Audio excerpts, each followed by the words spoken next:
Nagi is a fraud.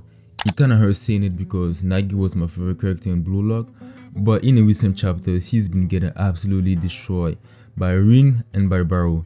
And the funniest thing about those losses is that Nagi seems like he doesn't care at all. He doesn't seem phased that his team lost all the matches in the Neo Eagles League. He is out here questioning both Rin and Barou about what drives them to be the best at what they do. Looks like he doesn't have the strong enough ego to be the best striker in the world. Even his value went down from 88 million to 36. But let's not forget, he is the most talented player in the manga.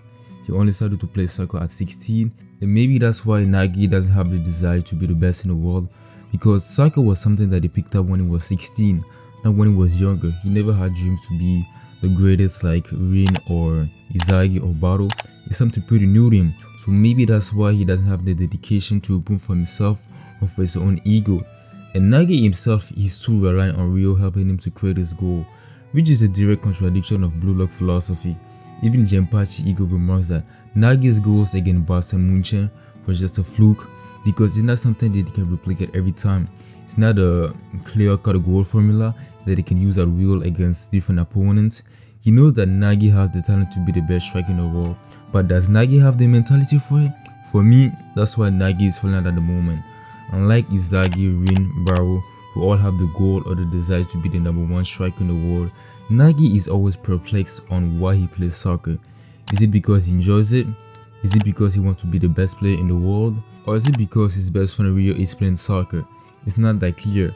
I'm not saying that Nagi doesn't enjoy playing soccer because he clearly does, but that's almost his only reasoning.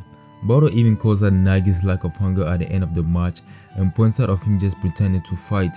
That mentality is not even enough for you to think to be in the best in the world conversation, and Nagi in the moment, he is not doing well. Since his first introduction, Nagi has always been someone who's been lazy. Of course, next to the different Blue Lock players at the start of the manga, he looks way better than almost all of them, but compared to the other players in the Neo Eagles League, Nagi looks average at best. You can even make the argument that Nagi is not even top 15 or top 20 at the moment, which is kinda crazy because he is one of the main characters. Nagi has his own spin-off and his movie coming out in this year 2024. So it is kinda crazy that Nagi is not even in the top 20. You can even say top 25 because there are so many crazy players in Blue Lock. It's insane. So for me, there's two ways Nagi could end up. Either the author is going to use Nagi to portray that idea of talent not being enough for you to be amongst the best in the world, or Nagi is going to find his own ego and his desire to become the best in the world. Both ideas could work because it kind of makes sense with Nagi's character. He is kind of flexible, he can be lazy, but when he puts dedication on something he really wants, he can go for it. I'm 90% sure that Nagi is going to find his own ego to compete with Izagi. That's the easiest way to keep Nagi in the story and for him to compete with the other players like Izagi, Rin, Sai if you even want to, Barou of course, which is his rival, and all those other players. But him failing because of the mentality is still a possibility because Nagi isn't someone who is mentally like Izagi, Rin, Barou, who wants to be the best in the world. He's pretty laid back and doesn't really care. So that would be pretty interesting, even though I still want Nagi to come back because he was so cool and he was so cold. Like, we have to be honest, Nagi was that guy. But that's all for me. I really wanted to talk about Nagi's downfall because it is kind of crazy to see one of the main characters just failing at absolutely everything.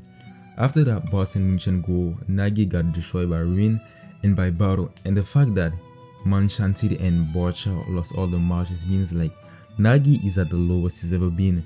And I'm really excited to see how the author is gonna use Nagi in the story. I really hope he comes back because he was pretty cool. It's cool to see different way the author can portray different characters.